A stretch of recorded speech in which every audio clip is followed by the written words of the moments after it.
Bonjour à tous, j'espère que vous avez passé un bon week-end. Donc aujourd'hui, je vous fais une petite vidéo sur la simplicité du salut. Alors tu te poses peut-être des questions, tu te dis peut-être ouais, mais moi je suis une mauvaise personne, j'ai fait beaucoup de bêtises dans ma vie, pourquoi Dieu s'intéresserait à moi puisque bon, bah, je suis un délinquant ou une délinquante, je fais beaucoup de bêtises, je suis une mauvaise personne, quoi. Je suis pas quelqu'un de bien, quoi.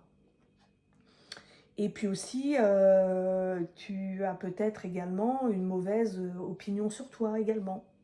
Cette opinion sur toi, elle a sans doute été forgée peut-être par les autres. C'est-à-dire que peut-être que ton père ou ta mère t'a dit que tu n'arriverais jamais à rien dans la vie, que tu étais une ou un raté, et qu'en fait tu ferais rien de tes 10 doigts, tu n'es ni plus ni moins que une ou un raté.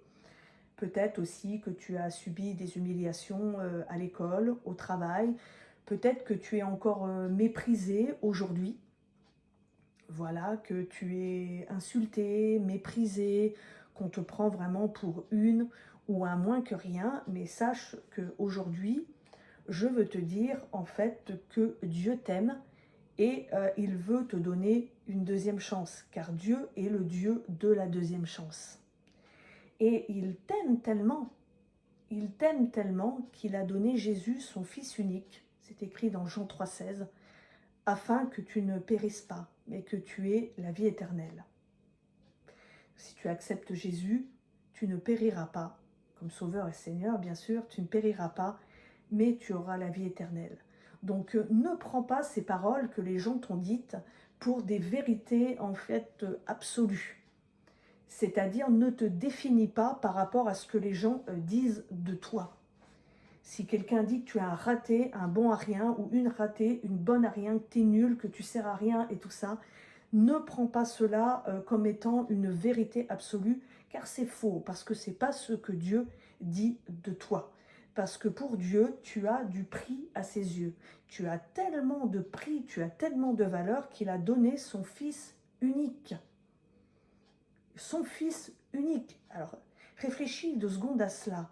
Dieu Tout-Puissant, le Créateur du ciel et de la terre, offre en sacrifice son Fils unique pour toi.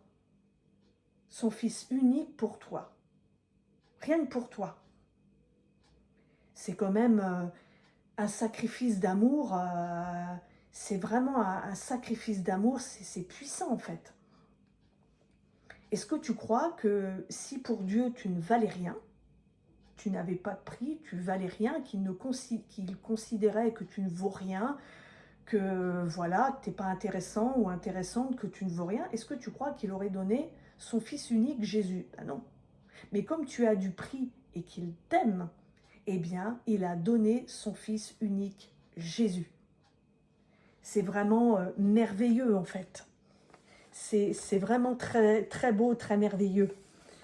Et par exemple, j'entends souvent dire, en fait, que la religion, la dite religion, parce que j'ai expliqué ça la dernière fois dans une vidéo, bah, c'est pour les gens, en fait, qui ont des problèmes, donc ils ont besoin de trouver un refuge pour aller mieux et tout ça, pour être mieux dans leur tête. J'ai déjà entendu, en fait, ces paroles-là.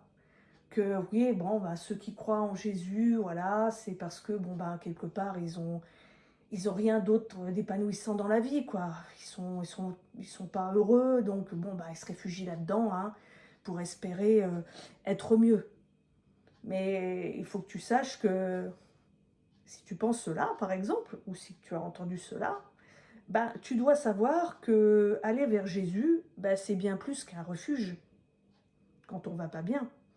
C'est l'assurance d'une vie transformée et de la vie éternelle.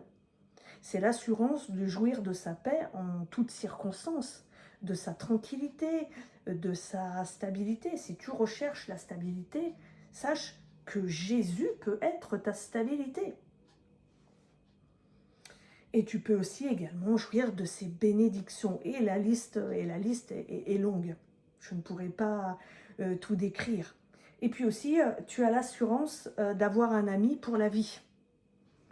Et un ami qui est disponible 24 heures sur 24. Alors si tu connais quelqu'un autour de toi qui est disponible 24 heures sur 24, eh bien tu m'envoies un message. Moi je connais personne qui soit disponible H24. Seul Jésus est disponible H24 pour toi. Donc, raison de plus pour accepter Jésus comme Sauveur et Seigneur, quand même. Ça mérite un petit peu que tu réfléchisses. Et effectivement, si tu es très malade, si tu es déprimé, que la vie te semble fade et tout, mais oui, c'est une bonne raison pour aller à Jésus. C'est une très bonne raison. Et c'est le meilleur choix, en fait, que tu peux faire dans ta vie. C'est vraiment le meilleur choix.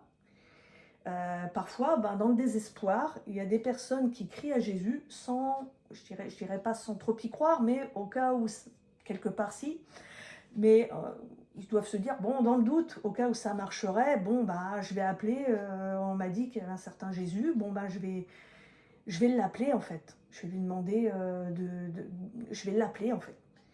Et Jésus ne peut pas rester insensible au cri de quelqu'un qui l'invoque. Donc des gens ont été touchés, même dans le désespoir, des gens ont été touchés par Jésus. Et donc c'est merveilleux, c'est magnifique.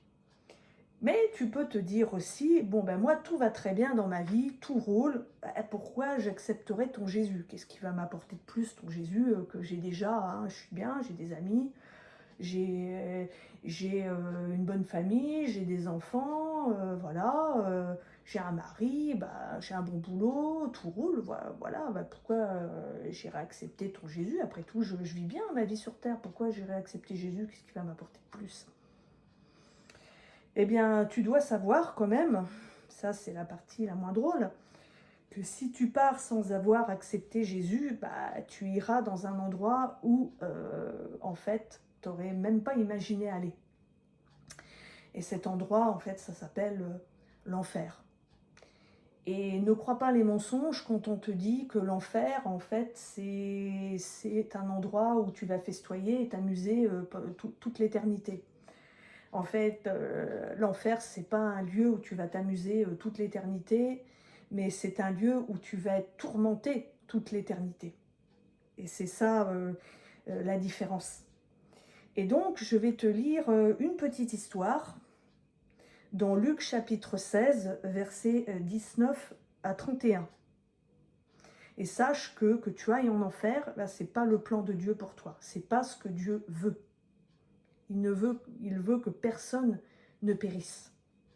Donc je vais te lire une petite histoire dans la parole de Dieu.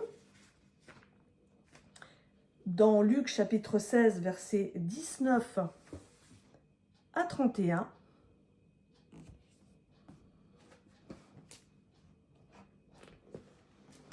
Alors, l'homme riche et le pauvre Lazare.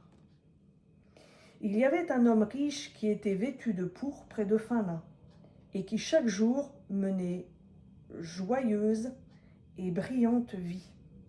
Un pauvre, couvert d'ulcères du nom de Lazare, était couché à son portail.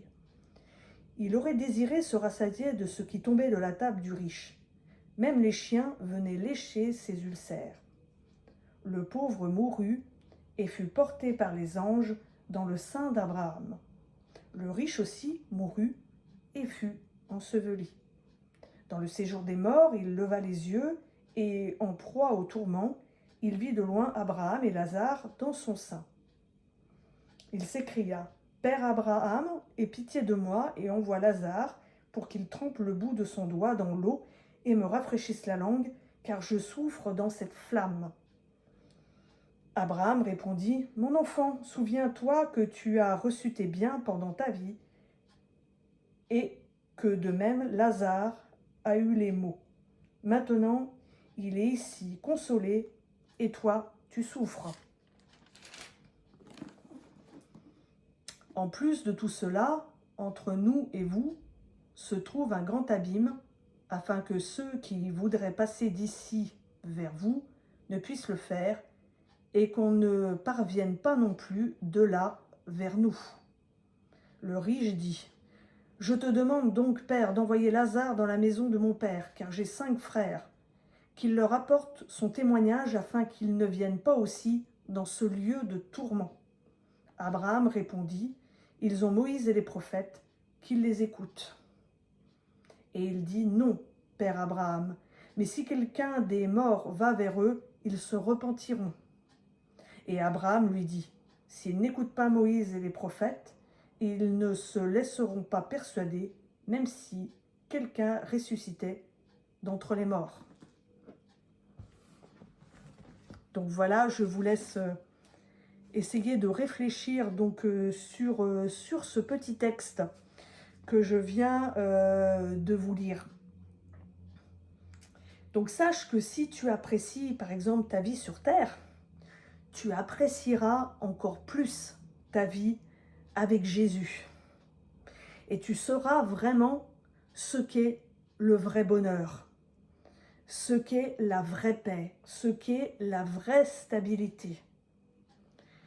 Tu vas te dire certainement, celle-ci, elle est en train de me vendre du rêve, quoi. Elle est en train de me vendre sa camelote sur Internet. Mais tu peux faire, mais ce n'est pas du rêve, c'est une réalité que tu peux vivre maintenant en acceptant Jésus comme Sauveur et Seigneur. Et puis c'est accepter Jésus, c'est en fin de compte, c'est simple comme une prière en fait. Être sauvé, qu'est-ce que ça veut dire? Ça veut dire accepter Jésus comme Seigneur et Sauveur de ta vie. C'est comprendre que sans lui, ta vie n'a pas de sens. C'est reconnaître qu'il est mort sur la croix et qu'il a porté le poids de tes péchés pour que tu puisses avoir une vie pleine et libre. En fait, c'est lui donner le volant de ta vie, tout simplement, pour qu'il puisse être le conducteur. Donc, arrête de conduire la voiture tout seul, ou toute seule, mais laisse Jésus s'asseoir sur le siège conducteur, et toi, file du côté passager. Et donc, avoir la certitude que même après la vie sur cette terre, tu seras avec lui pour l'éternité. Et si tu veux recevoir le salut de Dieu, bien sûr, eh bien, je veux t'inviter à faire cette prière. Mais il faut que tu la fasses avec ton cœur. Que tu sois persuadé dans ton cœur que c'est la vérité, en fait. Tu peux faire une prière comme celle-ci, mais aussi avec tes mots à toi. Par exemple, « Seigneur Jésus, je reconnais que je ne suis rien sans toi. Je reconnais que je suis pécheur ou pécheresse et que tu as payé l'ultime prix afin que je puisse avoir la vie éternelle. Je comprends aujourd'hui que tu dois devenir le seul Seigneur de ma vie. Je veux vivre pour toi.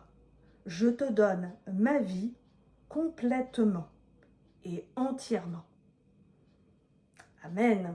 Donc si tu veux faire cette prière, n'hésite pas à la faire.